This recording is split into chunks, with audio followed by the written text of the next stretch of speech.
the fucking guy is. That's what I want to find out. Like, there's 2 champions now in the UFC heavyweight division.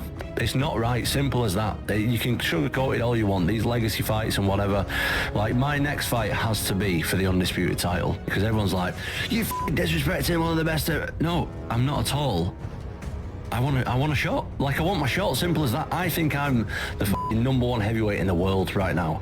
I truly, truly believe it. Let me prove it. That's all I'm asking. Every single day from me being 8 years old, we have practiced technique in my dad's garage up until now that I'm 30. And we still do it. Mate, I'll go and spar in the morning, and then we'll go and break it down in the afternoon. Right, you need to do a bit more of this. You need to, right, I've seen this video, this guy's doing this, you need to practice this. Put your foot there. Little tweak, mate, little tiny tweaks, and mate, they'll be the most boring, mundane sessions. Like, he'll have me stepping my foot there, stepping across and turning it like that for 40 minutes. Is what I'm doing in the gym and what I'm doing in my... Is that right to f***ing beat the best guy ever?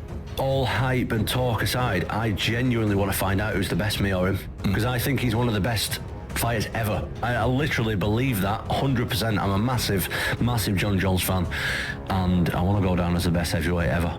The speed thing has always been encouraged by everybody. I've always been fast, and I think I'm genetically fast anyway. I don't think you can definitely improve that to a degree, but I think I'm genetically fast anyway. But that's something I always wanted to keep up with the smaller guys. I never wanted to let my size hold me back, because you see a lot of big guys who they're just lazy bastards, mate. And I don't want to be that guy. But yeah, I always try and do it, even like lifting weights. I'm not lifting weights like bodybuilder. I'm not doing all time under tension stuff. Like, I'm lifting the weights as fast as I can for short amount of reps and putting it down. I just feel like it's Jones's legacy is entwined with the UFC's legacy. Yeah. And what they're thinking is, like, he's the Michael Jordan for us. And if he does lose, it affects the UFC's overall brand, because then, you know, a Silva lost, GSP lost. Like, we don't really have a guy to hang my hat on and go, he was the GOAT. I don't know.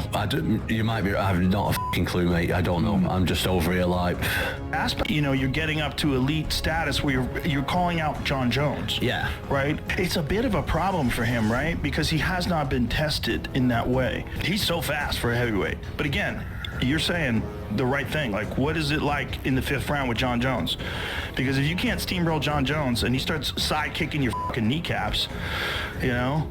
There's nobody better with distance than Jon. The best. Like, there's no doubt about that the guy's got the talent. But when you start talking the greatest of all time, again, you know how I feel about Jon Jones. It's just, you got some big shoes to fill, and you got a lot of people to wreck, you know, before you even start talking about even being within Jon Jones' universe, in my opinion. Tom Aspinall, he obviously has the ability to dominate the heavyweight division. He's different, man. For a heavyweight, the speed, explosiveness, the way that guy moves, and power, 100% finish rate. Yeah, he's a bad boy. From day one, I've been confident that Jon Jones would do that fight, right? I mean, even before the fight, I said if he won, there's no way Jon doesn't do this fight. Jon Jones isn't afraid to fight anybody. Don't let Jon fool you with what he's saying. He wants it as well. He's a ruthless competitor. You can see it. You can see it when you know what you're watching. You know what he's all about. And I can see the way it eats him up. I can see the way it eats him up. My existence hurts his feelings a lot. I ain't never been an asshole to him. But yeah, we've got a bit of banter with this duck thing going. Oh, that's so offensive. Do you know what I mean? He's going to be offended by a freaking duck emoji here and there. Come on, Jon. Stop being so sensitive, bro. Like, he's offended that it's somewhere deep in his mind and deep in his soul, he knows that I can bounce his head off the canvas. He was praying that I would lose that fight against Curtis Blades, mate. Praying that I would. Because there is nowhere that you can find publicly, nowhere, him saying that he will fight me. It doesn't exist. I challenge anybody watching this interview to go and find a statement, a quote, a video where Jon Jones is saying that he'll fight me after he's fought Stipe. It doesn't exist. The guy's smart. And mate, the guy, we know he's a bit overweight these days. The guy was sat there, mate, with the Cheeto fingers or whatever, the Doritos on his fingers, with his iPhone in hand, waiting for me to get knocked out so he can start tweeting about it. Let's be honest, and since I won that fight, he's gone completely quiet, and he'll continue to go completely quiet about me until he retires, because there's no way on earth that he's going to fight me. Not a chance. I will retire Jon Jones without even fighting him. I'm trying to be the best heavyweight of all time, mate. When you're at the top, when you're like number one, it's the hardest to keep that position, in my opinion. So I'm like more hungry than ever. You know, the way I look at it, I'm the best heavyweight in the world, and I'm not getting my credit for it. They're holding the belt hostage, mate, and Jon Jones is loving it. He's loving the fact that Dana White is getting on every interview possible. Friggin' hell, you talk about something, you're talking about bantamweights, and Dana White flips it back and starts talking about how good Jon Jones is. I'm like, mate, if he's that good, let's fight. Like, I'm the number one heavyweight in the world right now. Let's put it on the line and let's see who the man is, me or Jon. It's simple as that. It's not. I think a lot of people get it twisted about me disrespecting Jon and all that stuff. Mate, there's plenty of ammo out there for me to get online and disrespect Jon Jones. There's plenty of ammo that people know about Jon Jones and his personal life. And I ain't going there. I'm not about that. I'm the best fighter in the world.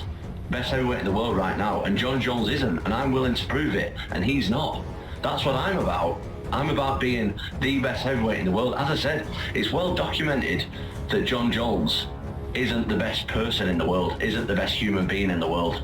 But I ain't going there. I don't want to go there. I don't want to make it personal. I want to be known as the best heavyweight in the world because I believe I am. And if he believes that he is, let's fight about it and settle it. Simple as that. Jon Jones versus Tom Aspinall is quickly shaping up to be the most anticipated heavyweight fight in MMA history. Fans have made their voices heard. This is the bout everyone wants to see. But there are mixed signals coming from both camps. Is it all just hype, or is Jon genuinely avoiding Tom Aspinall to protect his legacy? Dana White is confident the fight will happen in 2025, but Tom isn't so sure, leaving fans questioning what's really going on behind the scenes. If you're hoping to see this epic showdown, hit like on the video and show your support.